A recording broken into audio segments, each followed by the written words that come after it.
Hey everybody, Tracy Brown. So I thought I would talk a little bit about food sensitivities. It's a huge thing, and it's been a huge thing for a while, and I'm not sure when that's going to shift, or it may or may not, I'm not sure. And so I'll just start with the one that I think most people think the most about, which is gluten.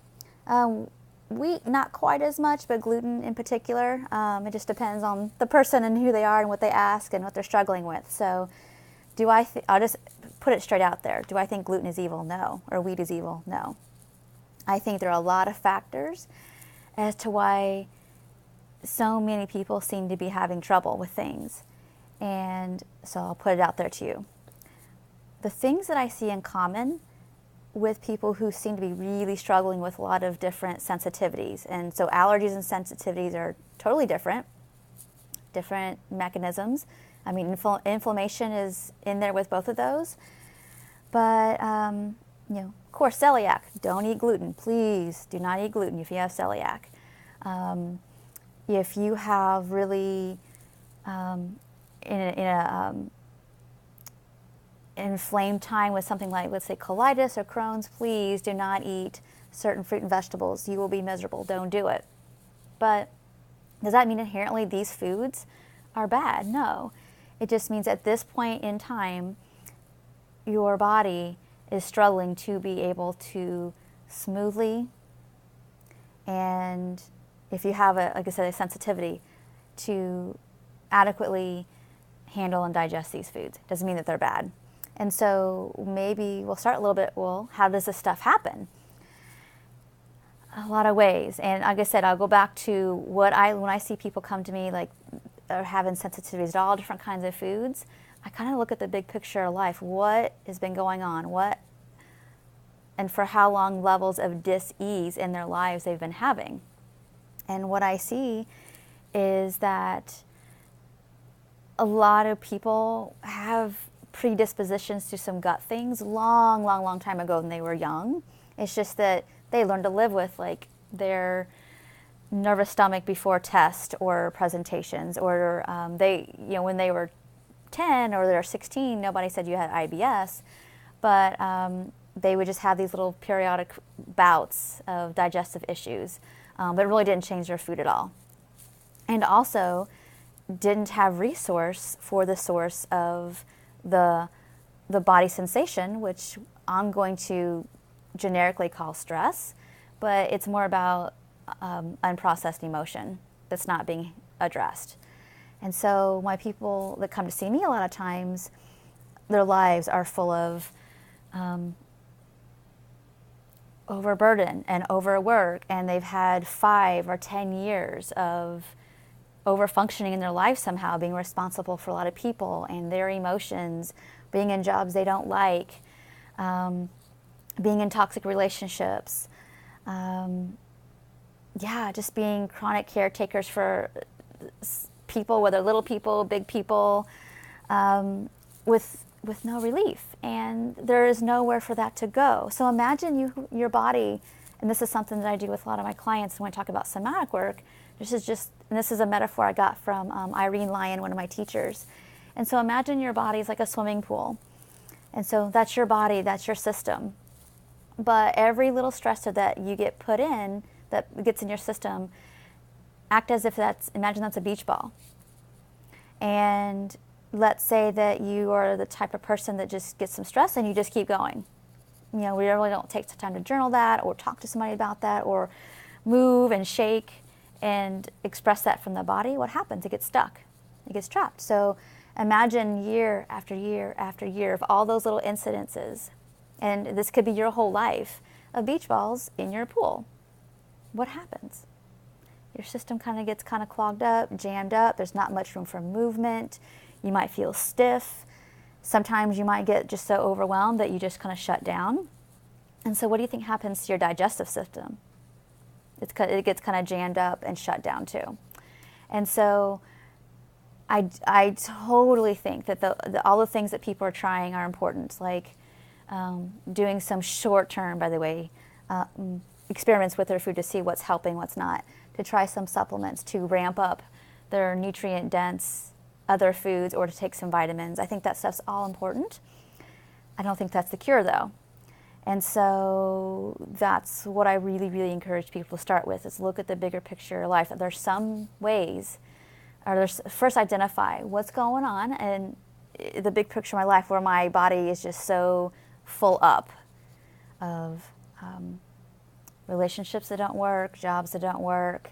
And you might say, well, I have to keep my job. I can't not pay my bills or take care of my kids. And I would say, I get that. Are there some tasks or some things in your life that you can somehow offload, trade for help, some way to take some burden off, or you get some room to actually maybe get a smidge deeper breath? So I want you to start thinking about where in your life is that happening, because that takes up so much room to where you can't even fully take a breath, to fully maybe expand your diaphragm, to let your belly relax. There's all kinds of things that we can start doing. When I do the somatic work to help people with these issues, I don't start with big things or great big meditations, because sometimes our systems are just too overloaded, and that will just flood people with too much overwhelming emotion. We have to start small. So I want to do one small thing with you today to just get started. And it is right this second. Can you feel where your body is making contact if you're sitting with where you're sitting? And so, yeah, notice where your bottom touches and really feel like the contact of your bottom touching your seat.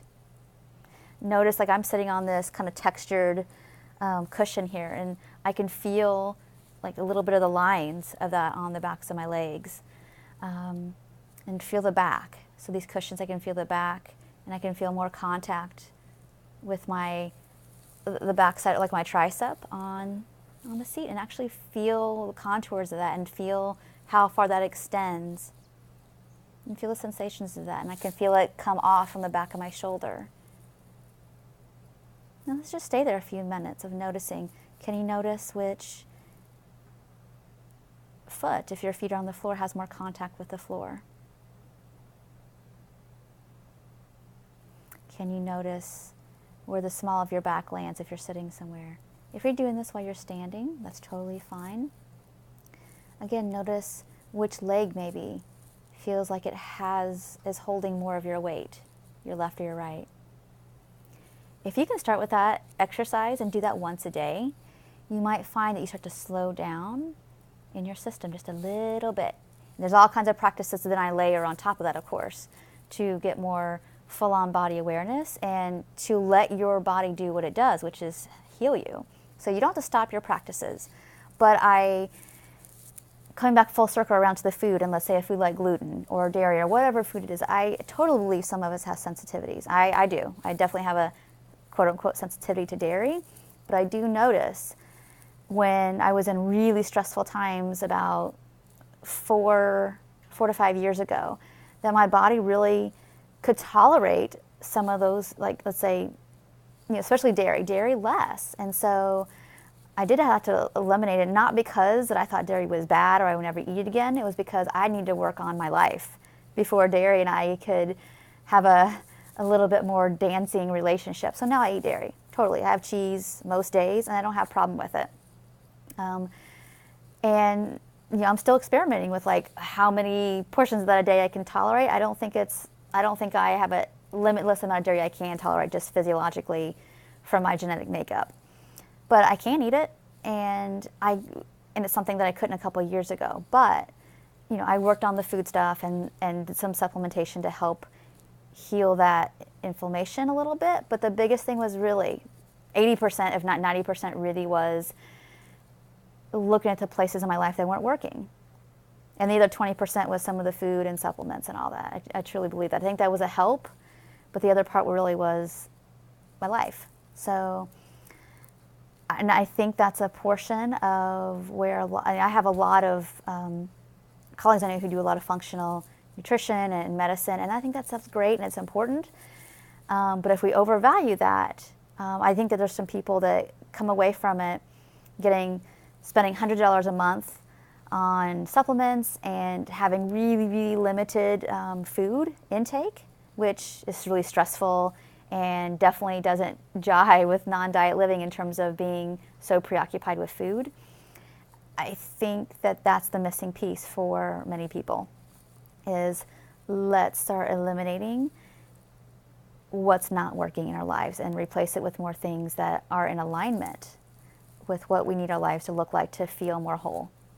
So when people ask me, is gluten evil? You get the long story. No. Is it tolerable for you in every bit and amount? Maybe not right now. And it's not because it's inherently bad. It's just because that happens to be your sensitivity right this second. It doesn't mean it always will be. Or that you will find an amount that can work for you possibly in the future. And I know that's counter to what a lot of functional people would say, like, oh, gluten's awful and evil and the devil. I think there's always going to be something. And I think it's up to us to find out and figure out and be more in attunement with our own bodies what's working for us at any given time. And if you do find that you just feel better long term, even after you've generally worked on a lot of things in your life, then that's okay. And maybe you can tolerate some. So I wouldn't get bogged down in what's good or bad or right or wrong. It's, okay, where are you at right now? And what is it you need to do basically to overall in your life feel better? All right, I hope this was helpful. Thanks so much and take care.